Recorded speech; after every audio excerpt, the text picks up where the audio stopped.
What's up, party people, and welcome back to my channel. So today's video is very different than what we normally do. Today's video is going to be more of an opinion-based, share my thoughts, share your thoughts, community chit-chat kind of thing. I asked you guys a couple of days ago in my community tab to share your hot takes with me. So this was inspired by Emily Noel. She did this video, I guess it was a few days ago, about a week ago, where she asked reviewers for their hot takes. So she describes it as any kind of bold statement, whether it be an unpopular opinion, a frustration, any kind of thought or idea on a certain topic. So I asked you guys for your hot takes on the beauty community, social media, the makeup industry. I'm gonna read your all's hot takes and your opinions, and I'm gonna give you guys my reactions and my opinion as well. But if you guys want to see more videos like this, please let me know.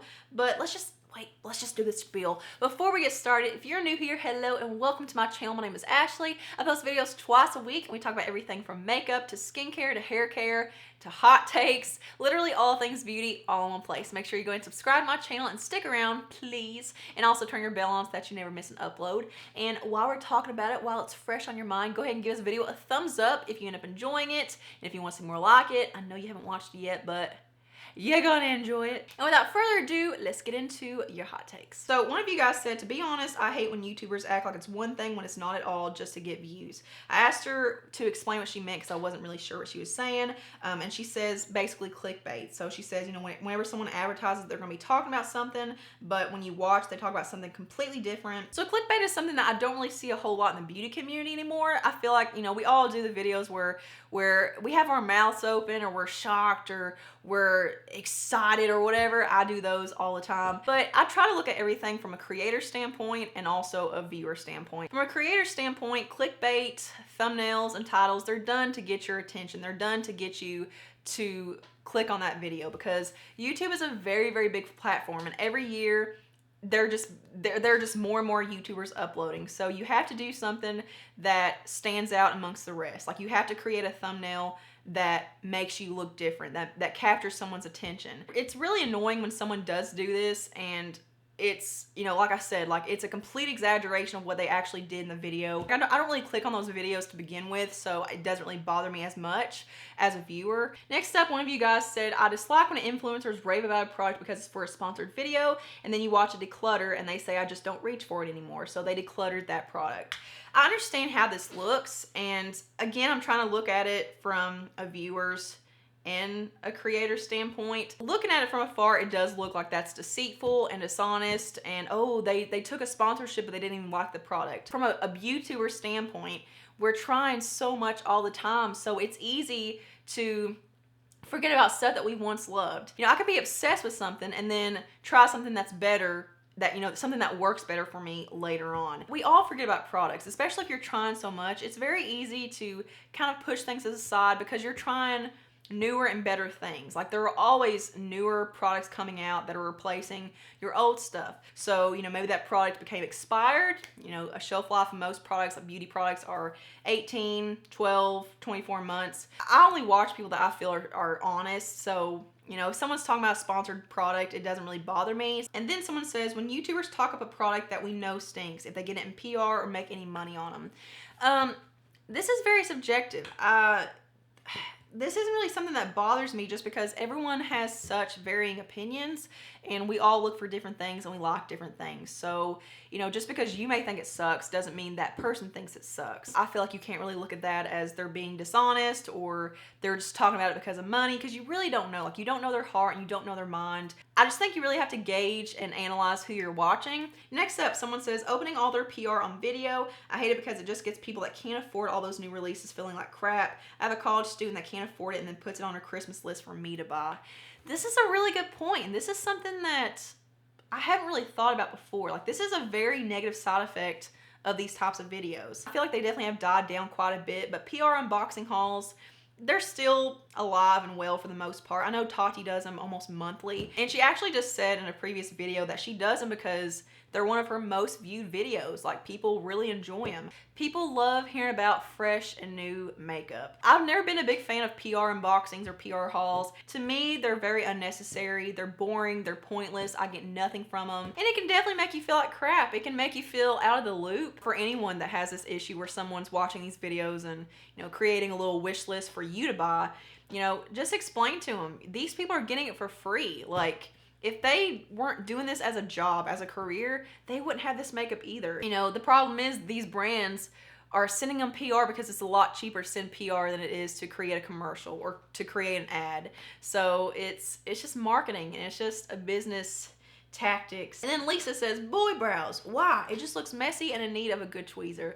I definitely agree. I have seen some people that can pull it off that aren't as extravagant with the whole trend, but yeah, this was a trend that was a trend for a hot minute, and you just gotta keep in mind that trends are just that. They're fads. They're gonna trickle out and not be a trend anymore, and I haven't really seen this in a while. I see some people do it on Instagram, but Instagram is a whole society in itself. But yeah, to me, it just looks very unkempt, and it looks like you've been like in a wind tunnel or something. When products claim 24-hour wear, who wears makeup for that long?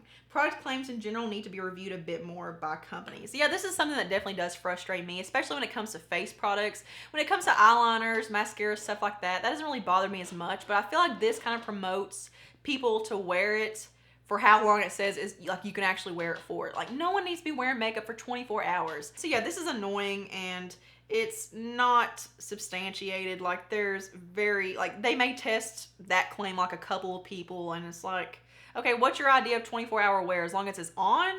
Like, does it have to look good? Or as long as it's on the skin, like, that's considered 24-hour wear? So there are several comments about clickbait. Terry says, when a YouTuber exaggerates on their content in their thumbnail, I watch many different genres, and mostly it's the family YouTubers that exaggerate things. The beauty community seems to not do the clickbait as much. I definitely agree. Yeah, definitely a very common thing in the family genre, or like the teen genre. Yeah, like, it's a way to get you to click on the video because people, they look at the thumbnail before they look at the title. And then Gold Wave said, I'm getting sick of too many beauty releases. There's no pause to let you enjoy a palette. They quickly jump to the next. I can think of 3 brands right off the top of my head that do this: Anastasia, Too Faced, and even ColourPop. ColourPop is my favorite brand, but it's like they come out with something every 4 weeks now. Like, it's so annoying. And all these new releases are just keeping up with the season or the trend, and they're all short-lived. Like, yeah, you can buy that big old yellow palette or that big old orange palette, and it'll be in season for a hot second, like a month, and then on with the next. And you really can't enjoy what you have because you're constantly feeling pressured to hop on the trend train. For me, I like to know about PR. Like, if you really didn't like the product, or if it didn't bring any good, I guess if it wasn't good for you, and you speak honestly for the viewers, does the company still send you PR or what? So this is very dependent on the company. I've worked with some companies where I've given a negative review and they never communicate with me again. They never send me PR. And then there are some companies I work with consistently that are very respectful of constructive criticism and of honesty. Just to name a few, because I'm a firm believer in giving credit where it's due. CoverGirl, Rimmel, Profusion Cosmetics, and Kokie Cosmetics. Those are the ones that I can think of right off the top of my head. But there are a lot of companies where as soon as you talk negatively of something, it's like, nope, you're off, see ya. And it's like they don't understand that everything works differently for everyone, and there is no company out there that is just straight hits. Like, every single thing is going to work perfectly for every single person. It just doesn't work like that, and it's unrealistic to expect that, and it's very narcissistic in a way to just think that like everything's just rainbows and unicorns and peaches and cream, and you know, no one should say anything bad about your company because God forbid someone not like your product. It's ridiculous. So Caitlin has 2. She says, YouTubers that live in LA seem to be in an alternate reality. And number 2, she says, YouTubers that only do beauty content and not other content are getting boring. Ouch, Caitlin. So let's talk about the first one. YouTubers that live in LA seem to be in an alternate reality. I try not to be geographically biased because I know there's a lot of bias against people in the South, like people in Kentucky especially. People look at us as uneducated hillbilly rednecks that don't wear shoes, and we kiss our cousins at the family reunion. And yeah, it just seems like LA YouTubers are just in their own little world. They're in their own little bubble, and they're just kind of oblivious to the rest of the world. And then the second one that she mentioned that cuts me to my very core, I actually have a completely different opinion on this. I know a lot of people look at it as, you know, like people want to get to know who they're watching, and I just don't. No, not to say that I don't want to get to know who I'm watching. I just feel like I can get to know who I'm watching. Like, their personality can shine through talking about makeup and stuff. I'm so tired of super long intros and rambling and babbling throughout a video. I'm tired of Get Ready With Me. So it's one thing if you actually put it in your title that, you know, you're talking about something off topic from beauty, but whenever you have like a makeup related title and I come there and expect to hear about makeup and you're just talking about everything but, that's what gets on my nerves. So for me, if I subscribe to a beauty channel, that's what I expect to get. I don't want to hear about what you ate yesterday and what kind of diet you've been on and what movie you saw last week and what your dog did this morning. Like I really don't have time to hear about it. And that sounds bad, but just being honest. Next up, I dislike when every influencer is promoting and reviewing the same products at the same time. It's just full circle. Everything just kind of ties in together. This just goes back into the PR thing and new makeup releases coming out too often. And the reason this is happening is because PR gets sent out at the same time. You know, usually viewers will watch one or two videos talking about the same product. Like they'll watch one or two review videos.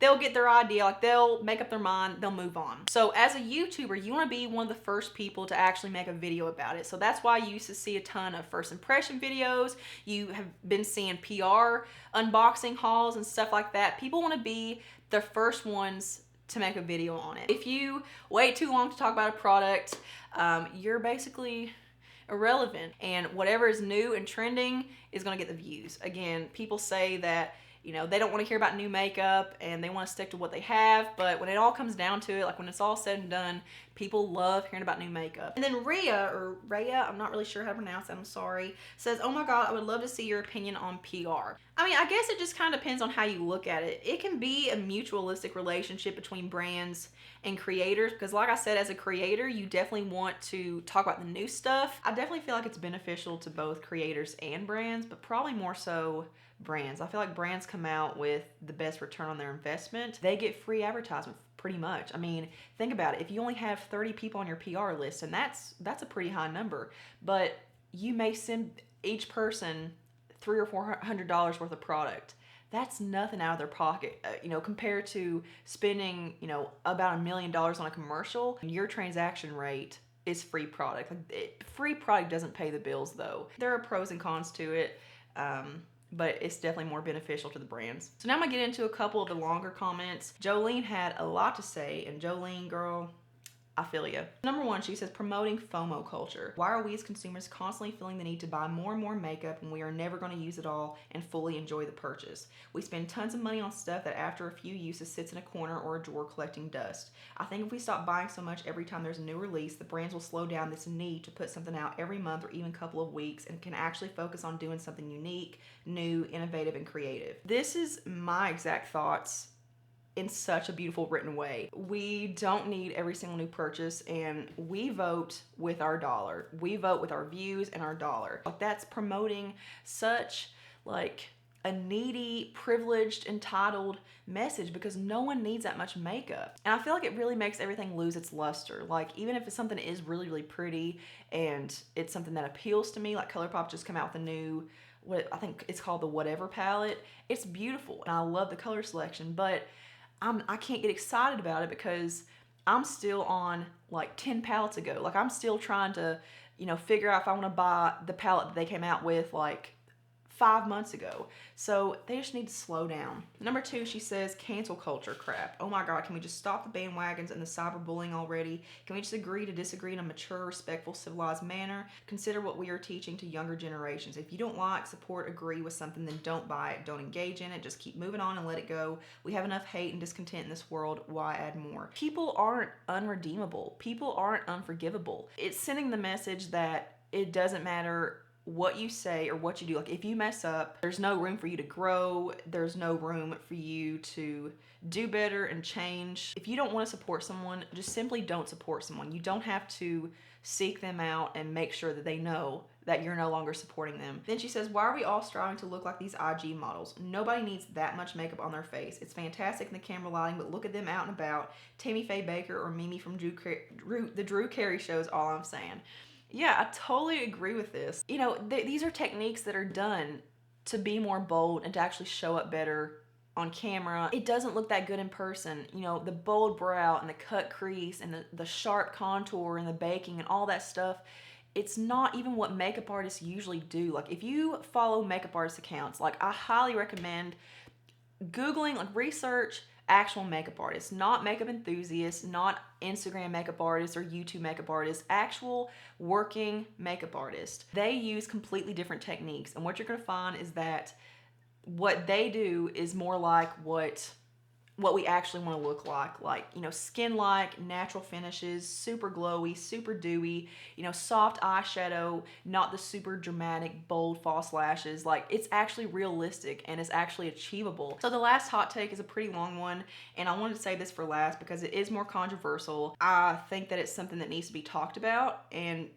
you know, why do we keep hiding from the fact that it is what it is? So let me go ahead and read it. She says, I'm aware my opinions will be considered controversial, but it is what it is. I have a feeling many people in our beauty community share the same opinion, but are afraid to speak up due to social media bullying. With all due respect, I am truthfully tired of drag makeup. Drag culture being pushed down our throats on every social media platform, being considered mainstream, and drag techniques being the go-to ride or die makeup techniques nowadays. It's like if one doesn't use drag techniques or rave about it, they're mostly ostracized or deemed amateurs. I've said this before, I'm so tired of the drag style being the end all be all. It's one of those things where it defines your talent and your skill. If you look at all these makeup brands, like their Instagrams, whenever they rebrand people's looks, everyone has the exact same style and same technique. And it's like, who can be more drag? Who can have the most sharp cut crease and the sharpest brows and the sharpest wing liner? It's not about soft, like just really nice, smudgy, smoky, blended out looks. Everyone's trying to do the exact same thing, and it looks like a bunch of clones. And yeah, she's completely right. You get ostracized if you speak out about drag queens. Like, if you have any kind of negative opinion, or if whatever you say has any kind of negative connotation or context, you get deemed like some kind of cyst. Drag queens are men trying to look like women. Why are women trying to look like drag queens? Like, it's just very contradicting and just bizarre. You know, drag queen style is meant to, like, it's meant to be bold and dramatic and to be, you know, vibrant, because they're on stage, they're sweating, it's hot, and they're also under really bright lights, so they want everyone to see them from far away. And once again, if you research some makeup artists on Instagram, that's not what they're doing. The only people doing drag queen style makeup are YouTubers and Instagrammers. Yeah, it's old, and I'm glad someone else said it, because, you know, people are afraid to speak up, but we're all allowed to have our own opinions, and it doesn't mean that I'm being hateful or negative or I'm anti whatever. I can disagree with you, but I do not have to stalk you and to rant and rave and make sure that you know that I disagree with you. I think it's so immature, it's so entitled and privileged, and, you know, people have this like, I have the right to tell you what I think. This is the internet. This is freedom of speech. Quite frankly, your mom or pops need to be whooping your ass and teaching you some respect, because people are allowed to disagree. And then she says fake influencers being glorified. One girl I watch put it so perfectly, and she said, we need to stop making stupid people famous. The horrible people just keep getting more and more successful. People that are down to earth and humble and modest and honest just don't get appreciated in this industry, especially. Like, I was actually watching Manny MUA's video the other day that he posted talking about how he was canceled last year and what he learned from it and whatnot. He pointed out something that has been said to him quite a bit that really struck a chord with me. He said that he gets comments every single day from people saying that now he's boring, he's changed, he's not sassy and bitchy anymore, so they're unsubscribing.